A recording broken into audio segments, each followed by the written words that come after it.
welcome to Stamp Academy. Today I'm going to show you how to use our Simply Pressed clay and the Simply Pressed clay molds. The clay will come to you in this little package, and you can open it up and then see that it's just white. You can pull off pieces of it and you can then reseal your package.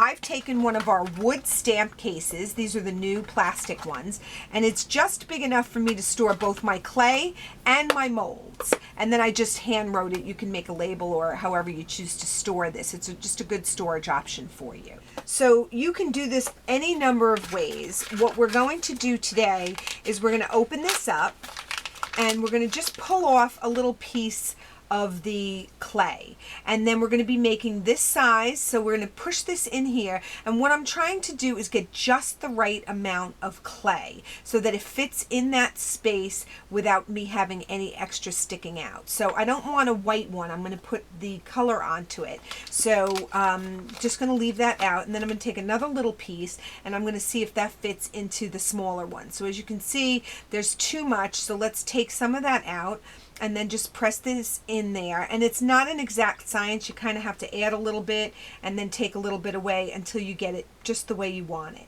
So once you have that, you can just pop that out. Now, if I were to make white flowers, what I would do is probably let this sit in the freezer for a couple of minutes so that I can get a perfect flower out. But what I want to do is I want to flatten these out because I want to put the color in them. So I'm going to be using gloves for this because it does get really messy when you put re-inkers on your hands. So I'm just going to put some gloves. You can use those little plastic ones that you get in the supermarket. I store my re-inkers in a half-size stamp case, which is perfect to store 5 re-inkers, and these are my in colors. So I'm going to start with the lighter color, and I'm going to take pistachio pudding. So I like to leave these out for a few minutes because it just seems to work a little bit better. I'm going to start with 1 drop of re-inker, and what I want to do is just kind of fold this toward the center, and then I'm going to just keep moving it around. As you can see with the gloves, the re-inker stays liquid, so you can just pick it up off of your gloves. So I'm going to just roll this around and I'm going to keep going until I get the desired color. So if you want to put more color in, just drop another drop at a time so that you don't, because you can always add color but you can't take away. So we're going to just play with this until we get it to that pistachio color that we want.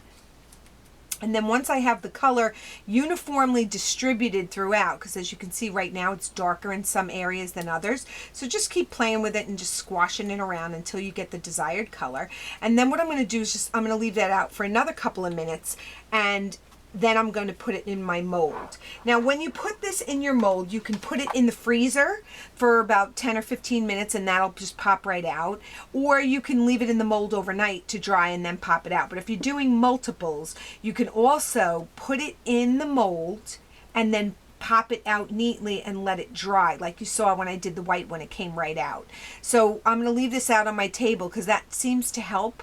So we'll leave that one out, and now we're going to get the Island Indigo. And if I'm doing this, I always start with the lighter color so that I don't just get that darker color onto the lighter. So I'm going to put 2 drops of this in here, and then I'm going to begin to work it through. And again, as you can see, it would be very messy if I didn't have gloves on. And because I have the gloves, the ink stays liquid, so I can continue to just work that color in there and continue to manipulate it until that indigo color is uniform throughout. I'm going to clean the color off those gloves just so that I don't cross-contaminate it. I'm going to take that pistachio small piece. Now I know that this is going to fit perfectly in here because we measured it ahead of time. So we're going to push that in there just until it just sits right in that space. And then we're going to do the same thing with the indigo one. And you'll know when it goes all the way to the end. And so this is a perfect fit. As you can see, there's nothing sticking out. You can trim it off later with a scissor, but it's easier if you just do it neatly the first time. Now I can leave this in here to dry overnight. I can throw it in the freezer, or I could just pop them out now, put them on the table, and just let them dry overnight. Just if you're going to do that, just be very careful because you don't want to distort it when it comes out. This is releasing from my mold very easily, and again, we left it out for a little while first, which is really the trick. So we're just going to leave those to dry overnight, and then we can go ahead and use them on our projects. So that's how you use the Simply Pressed molds and clay. If you have any questions for us, we are at mail@stampacademy.com.